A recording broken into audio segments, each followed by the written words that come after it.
এক এক করে আমাদের 11 জন শীর্ষ নেতাকে জেলের ভিতরে হত্যা করা হয়েছে।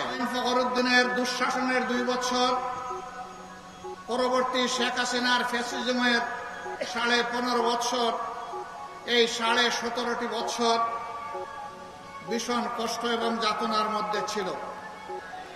এই সময়ের ভিতরে অসংখ্য আল্লাহর বান্দাবান্দি খুন হয়েছেন, গুম হয়েছেন, আয়নাগরের বাসিন্দা হয়েছেন, পঙ্গু হয়েছেন, আহত হয়েছেন, মামলার আসামি হয়ে দফায় দফায় জেলে গিয়েছেন, চাকরি হারিয়েছেন, ব্যবসা হারিয়েছেন, বাড়িঘর তাদের ধ্বংস করে দেওয়া হয়েছে এবং বাংলাদেশ জামাতে ইসলামীর উপর আরো বাড়তি জুলুম করা হয়েছে।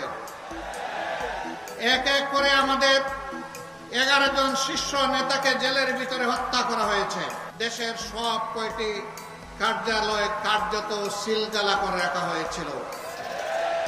একমাত্র দল, যেই দলটির নিবন্ধন কেড়ে নেওয়া হয়েছে, দুঃখের বিষয়, ফ্যাসিবাদ আপাতত বিদায় নিয়েছে, নিবন্ধনটা আমরা এখনো ফিরে পাইনি। এখনো সেই নিবন্ধন ফিরে পাওয়ার জন্য আমাদেরকে আদালতে লড়াই করতে হচ্ছে। আমরা সরকারের কাছে দাবি জানাচ্ছি, অবিলম্বে আমাদের পাওনা আমাদের কাছে ফেরত দিন, আমাদের প্রতীক সহ ফেরত দিন। আমাদের উপর জুলুম করা হয়েছে, এই জুলুমের অবসান হোক।